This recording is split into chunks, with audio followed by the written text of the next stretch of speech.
Right, for KER, getting around a couple of the performance horse places. Had a good day today, actually, been at Aaron Weekly's, and I'm here at Kate Elliott's. And firstly, Kate, thank you for joining me. Oh, welcome to Breakoday. This is a beautiful place, beautiful little setting this. I think Andrew should, nearly buy these chairs and take them around for me, so we've got them everywhere. They're pretty comfortable, aren't they? You'll have a hard time getting out of them. We will indeed. It is a nice part, especially with the Tim Tams, but we'll get to those a little bit later on. Firstly, what a beautiful place you've got here. Thank you. It's all built from the ground up. You'll probably, if you look down at my boots there, you'll see the dirt on them and matching dirt underneath my fingernails. So we're very proud of the place that we've built here as a family business, and one that we continue to enjoy and work in. And there's not much separation between enjoyment and work here anyway. No, I would imagine you walk outside and it's either one or the other, both be involved into roll into the two, I'd say. Absolutely, and I think that's one of the greatest things about horse sports is that they're family sports. You can spend time with your family, and I think, what a credit to be able to spend time with your adult children as well, sharing a passion and in loving what you do. It's one of the cool things that I think we undersell about horses sometimes, isn't it? That you can share them and there's no age discrepancy. You can be 70 plus. I know there's a lot of people still competing at 70 plus years of age, right through to the juniors, or in your category, youth, and they can be 14, 15-year-olds, can't they? Yeah, absolutely. So as a family business, it's myself as a professional. My roles, changing from training, judging, clinics, breeding is another focus of mine as well. But Lana, my oldest daughter, is a young professional.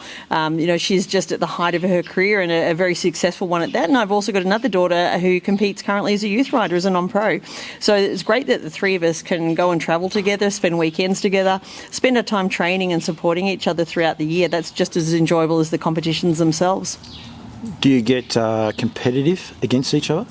Well, I think we support each other. It's really a win as a team win. And in fact, we think the same for our clients. We're just as happy for our clients to do successfully. And even horses that we've bred, we're just as happy for a horse that we've bred to beat us in the show pen too. Ultimately, it's producing the best possible performances that we can, whether it's in breeding or riding or supporting our riders. There is a few arms, if you like, to your business here. One, there is your reining. Yes. And that Andrew took me out. We had a look at your new arena out there that's purpose-built to, I suppose, improve. Oh, sure, the slide track. Yeah. So, reining is a speed event. It's, of course, combined with finesse. But, to be able to run those distances and hold that speed and have the horses fit and conditioned and comfortable for that job, we need those spaces to be able to run. So out on the slide track, which you would have seen before, is 15 metres by 200 metres. It is 200. I actually said it was only 100, but yeah, so it's a vast expanse of land, isn't it? Yeah, absolutely. Has that helped you improve? Certainly has. And the great thing is also now, with the full indoor, we've been able to train consistently throughout the year. And for anyone that lives in Victoria, you know that it's a challenging state. Today. Yeah. Yeah. So that'd be a very, very important part of your business. So, and you have clients' horses as well, you said there. Yeah, that's right. So breed and train our own stud horses, as well as sell horses to clients that we'd love to have stay in the barn, but also train and take outside horses as well. Do you compete the outside horses? We certainly do. Yep. And do the people ride them themselves, or they'll come in? Yeah, so we have horses that just compete in the open that we campaign. We have horses that we campaign in the open and the non-pros also ride them. And we also have horses that we train for just the non-pros. Yep. And you'll train them for them, but they take them. Train the horses and then coach the riders and then support them with training at the show as well. So I'd imagine a show's pretty full on for you. There wouldn't be, you said there before about coaching as well, there wouldn't be a lot of downtime? Not at all. No, but that's just the way we like it. So I was about to say, you enjoy that part? Absolutely. Yep. How'd you get into reining? Because it's not an overly big sport, if you like, but it is getting bigger. No, it's not. I was a show jumper previously up until about the age of 21. I lived in Wonga Park and I was working horses for people, keeping them fit, just for fun. And John and Jill Farnham approached me, which I'm sure the Wheatleys, where you've just come from, would be familiar with them as cutting competitors. And they had quarter horses and I'd always ridden thoroughbreds and I was exercising their horses for them. Jill said to me, if you like the horses, go down to one of the local shows and have a look. So I spent my entire day at the show and my eyes lit up when I saw reining at the end of the day. And from that day onwards, I hooked up with Martin Larkham. He was running a clinic. He asked me how old my horse was and I said it was 3 and he said, well, you're going to your first futurity then. Yep, and it went from there. and all went from there. How'd you go at that first one? I think I had a run-off for first place. Wow. Not knowing what this was in the non-pro futurity, not knowing what a run-off was. I said to Martin, what do you do for a run-off? And he said, just go in there and do exactly what you did. So I followed him to the word, and I ran exactly the same score and came second. The other guy went better. And the other one went better. Or person went better. I shouldn't say guy. How big is it now, reining? Reining, the growth has been exponential. I think the world is recognising what a great breed the quarter horse is, how adaptable it is to, our modern lifestyle with a great temperament. They're a sound, solid horse with a great mind. So I think the reining particular has been a challenging sport with a great horse at the base of it. We've seen a huge increase in prize money, and we've been very successful with that, and also been able to reinvest some of that prize money back into the industry as well, which is really nice to give back. Which come first? Has the sport increased and the prize money's followed it, or because the prize money increased, did the sport follow that? I would say that the energy has grown on both accounts. More people, more interest, more energy. And I think it starts with a great breeding program, having the horses available, supporting people to develop to higher levels, getting more involvement, more sponsorship. And I think the science of horse training now also really supports us with that level of horse training. Yeah, the performance horse, they call it the Yellowstone effect. It doesn't matter what it is, but the performance horse sport has grown exponentially, hasn't it? Yellowstone's really highlighted the Western heritage lifestyle as well as the breed. And I think in a modern world, some of those simplicities are really refreshing. Like we started talking about, time is the biggest thing. So being able to spend time with people with shared values, your family, and people that you respect and admire, those mentors that we find in the industry, is one of the most valuable assets to the industry as well. I come from a racing background, and I race horses, standardbreds, and I love them. Yes. But I think a lot of times people think of racehorses as only a punting tool, and that is all they are. This performance side of things possibly has highlighted to people what a great animal a horse is. Oh, and the connection between human and horses. Yep. It's interesting as a horse trainer. I remember always people telling me, you're too soft on your horses, they're never going to give back. And I actually have upheld that. I think the more you trust and connect with a horse, the more they'll give you. In the same way a working dog would. Yeah. You said there your two daughters. Tommy, how old is she? So Tommy is 16. Yep. Yeah. So will she be able to make a living out of it, the sport? I'm not sure that she wants to be a trainer. She certainly likes being the boss. So I imagine we might find her as a barn boss somewhere. She's lined up some internships in America for when she turns 18, and she's learning as much as she can here with us until that point. And then she'll go overseas? Then she'll go overseas, that's right. And then Lana, she's just come back from winning the Derby at Tamworth just recently, so that would have been a great thrill for her. Absolutely. So we have a stallion here, Knew Too Much, that she has won the Derby on. He's been a really consistent horse for her. Lana was very fortunate in that I was injured, and about 5 years ago she took over the reins and she hasn't given them back. But it's such a great team, I would never ask for that, and we'll continue to see them into the future as well. Even at 9 years old, he's still competing. Can she make a living out of it, Lana? Yes, she does, absolutely. So, Lana has her own property. We train here together, but she also has her own farm and is a success in her own right and runs her own business in her own right. That's good. I think sometimes it's a dirty word when you turn around and say, can you make money out of it, or can you make a living out of something? But I think that's a great way for people to see and actually get involved with an industry. Absolutely. And I remember even going to the Quarter Horse Nationals and talking to the general manager up there in the office and asking Lana, how did she go as a youth? She represented Australia at the Youth World Cup. And I said to the general manager, she's just bought her first car. She's out training and coaching, and she's just bought her first car. Yep. And a couple of years ago, I went and saw her again and said she's just bought her first farm. And like anything, if you're prepared to work hard, you can achieve anything. Yeah, it must make you very proud. Oh, absolutely. I'm a very proud mum. Yeah. Of course, you've got a son.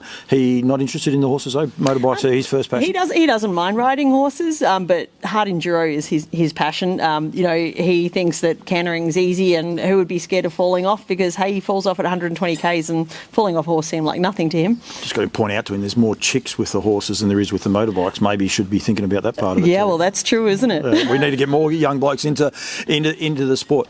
I said you have a few arms here. You have a breeding operation as well. You stand how many stallions?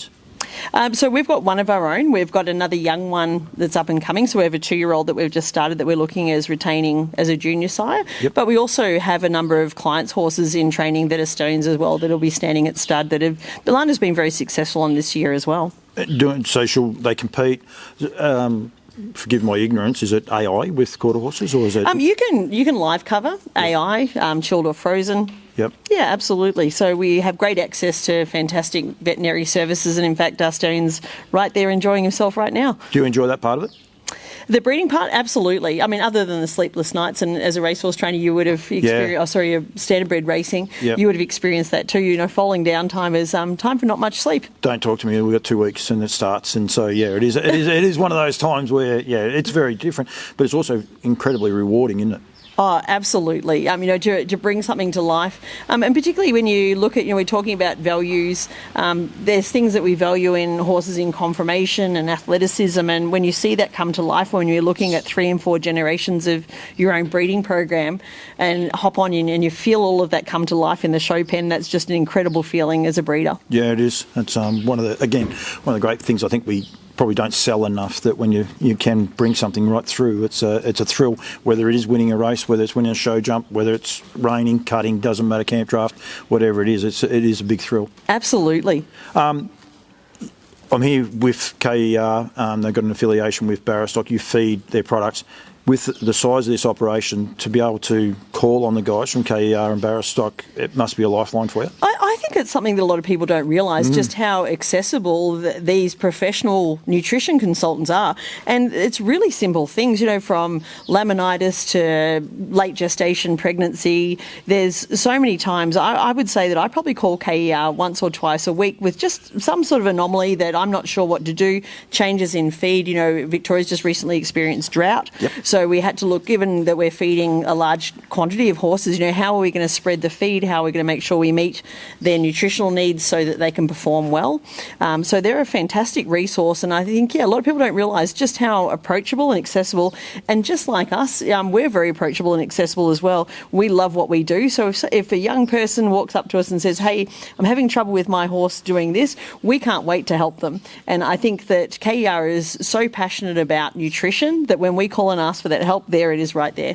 I think you said the one thing too, they have professionals. They're not people that have said this is what this feed does. If you go back and tell people this feed will do that, they're actually professionals. They're people who are trained vets and the like, so they know exactly what they're on about, which is super important.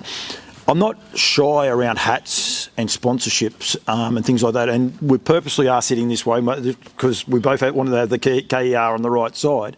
You are badged amazing. How important are sponsors to you? Because you took great pride in telling me that you put this jacket on for this interview. So obviously every person that's on that jacket, they're there for a reason. Our sponsors are our support team. It's a very big operation, and there's no way that you could achieve that on your own. Yep. So, KER as a science-based nutrition program, the science was really important to us. Our veterinarians, all of our sponsors, boot protection, horseland, right down to all the horse care needs. So it's really important that our sponsors are part of that team and that we recognise them. And, together, we're all in this together. It's one world that we share. It's funny because my daughter works for Horseland Bendigo, and it is a big family. When you become part of that, it doesn't matter where you go. If you see the Horseland part, you're sort of part of that family, which I would imagine goes back to the start. When you walk outside, you're part of a family, that these other groups are part of your whole family, aren't they? That's exactly right. And it's the day that we live and breathe and work in. So we want to include everyone, all of our support team, in our success as well. What's next, Kate? What else, or what would you like to see? I would like to see more people enjoying the basic elements of life, being out with their horses, enjoying the sunshine, the wind, the rain, the challenges and the joys and the successes that come along the way. That was different. It wasn't what I was expecting. What's next for you here? Will you keep expanding, or you're happy where you are and just trying to consolidate? We're definitely not leaving. I think capital gains tax for how hard we've worked here would be the biggest challenge here. So all we can do is continue to expand and stay here. Yeah. So you're not going anywhere soon? No. So I will stay, and the family will, and I hope that I can share it with them in the future. If someone wants to get into reining, how do you recommend they do it? There's a list of professionals that they can contact contact through either the Reining Australia site or NHA Oceania site. But feel free in the meanwhile to contact us or any other professionals. We all love what we do and we'd be happy to help. I'll tag you in the Facebook post. There'll be no stress there. And getting the message out. Have we got big shows coming up, or is it the downtime for you guys now? Well, we've just completed our Reining Australia Nationals, and one of our major events is Equine, which you'd be familiar with. That's every second year, so we're looking for that next year. Is that in Sydney next year? It'll always be in Melbourne, so it did alternate between Melbourne and Sydney, but now is just every second year in Melbourne. So we're always keen to have a few horses entered in that. Great social event. You know, it's wonderful working with multidiscipline people because everyone has a different sport, a different angle, but really essentially we all just love horses. I think that's the one thing, like I keep trying to say, I try to expand harness racing if you like, but you can't expand it if you only talk to yourself. Yes. You must get to other people and get other people to flow on. Hopefully we can get a harness person to get involved with reining. A reining person might get involved with harness or whatever. It doesn't matter. But if they have the joy of the horses, yes, that's all we want. Absolutely. And the Standardbred's a horse that I'm familiar with too, you know, having done a lot of weaning and young horse handling. You know, I was so impressed by their temperament, and I think the Standardbred is a very kind, very soft, very honest horse, and certainly when I work with them, I certainly enjoyed them too. I reckon every horse has their great strengths. I think, you know, a lot of people look at a thoroughbred and they say, oh, mad thoroughbred, because they watch them on a racetrack. But intelligent. They are some of the most, aren't they? They are lovely horses. They Yep. make show jumpers. They make great companion horses as well. They're awesome in that sense. Absolutely. Yeah. Kate, thank you. Sorry I couldn't catch up with Lana. She's got a few pressing things, but we might be back and we'll catch up with her, or give me an excuse to go to one of the shows anyway and catch up with her. Absolutely. We'd love to have you join us. Thank you very much, and thanks for joining, giving me a little bit of the insight, if you like. So Thank really you to appreciate it. KER for the support. And Andrew, you can hit that red button and hit stop anytime you like.